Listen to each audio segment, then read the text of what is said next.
Top of the morning to you laddies, my name is Man Buck, and welcome to the release of Jake's Dodge, aka the Ram 3500 2008 Mega Cab with the 8-foot box, the behemoth of stock farm trucks, alright?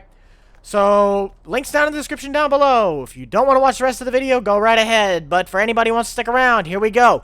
There's a couple extra things I need to cover on this truck when it comes to just one of the interactive controls on the inside. This truck has IC, does not have simple IC, aka I can walk up to the tailgate and put it down from back here. But some updates to the truck since the last time, at least Jake's had it. I fixed the rear license plates because I took off Jake's name on there, not his name, but I took off the pickle.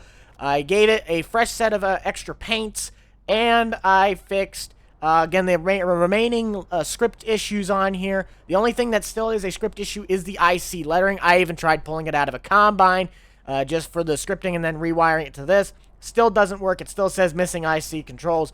But the truck itself, it's the behemoth of towing. This thing is a heavy-duty truck.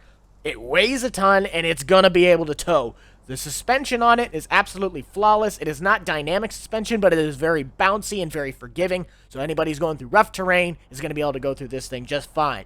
So once we hop inside of it, it does have the 3rd gen's correct interior. There is a version of this truck out, not this truck, but someone got the interior. I don't know if it was leaked from this truck itself, but we do have all working gauges. Beautiful 5.9 or 6.7 Cummins, whichever one, because we do have 2 options for the engines in here, but a beautiful Cummins for the engine sounds itself. All the gauges work when it comes to fuel, voltage, oil pressure, and I believe that's, I can't think of what's on the bottom right that's blocked by the gear shifter, but speedometer works, tachometer works, and this is the Hemis, this is the Cummins one. I also have a separate texture for the Hemis, which goes up to 7K RPMs. All the dash lights do work, turn signals, lights, brakes, parking, even I believe cruise control works, yep. So we have every button there. We have speedometer on the left, hours on the right, and then we also have a functioning clock, working pedals, working steering wheel, and when you turn on the lights, all the dash stuff lights up at night, so you will be able to see your gauge cluster.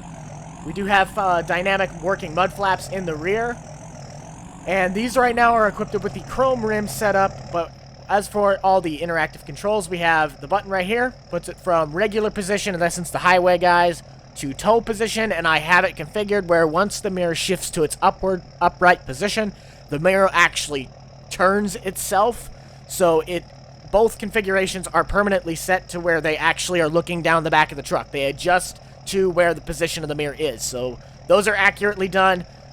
This one folds the mirrors in and out, and then typical windows. Up top, we have 3 buttons here.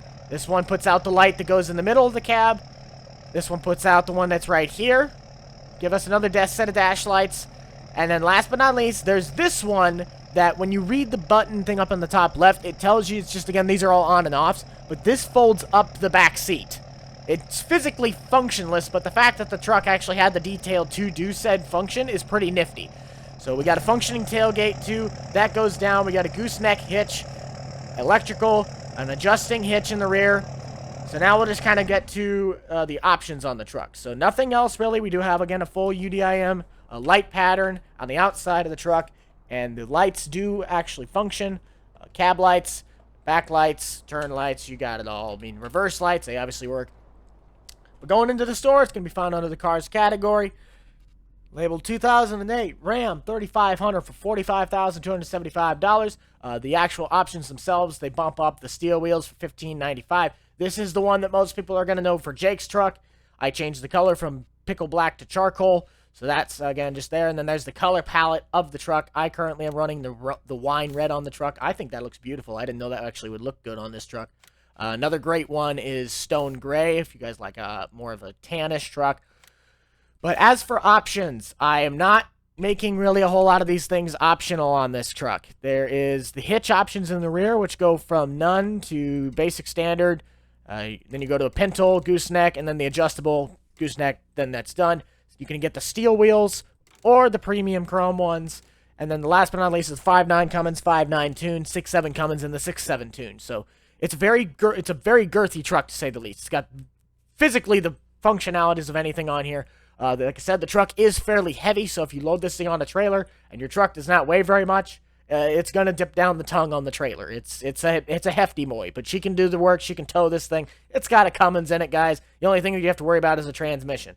But other than that, that is pretty much the truck. It's a fairly simple modification to pretty much everything out there. You guys have seen this truck numerous times and have begged for it numerous times. I can't even count them, but that's probably going to do it for this one, guys. It's a very short video, very short truck. Hope you guys really do enjoy this. A lot of this stuff is not optionable. Like I said, it's Jake's truck. This is Jake's truck, so you guys are going to get Jake's truck. People can turn this thing into options whenever they want. I know I'm going to see this thing 5 days later with a massive 12-inch lift kit and fuel rims on it, so I'll have to brace for that. But until next time, that's going to do it for this one, guys. Be sure to check out the Boomstick Club for all the up-to-date content from me and the gang. You already know who is in it. And that'll do it for this one, guys. I'll see you on the next one. This is the Rental Man out.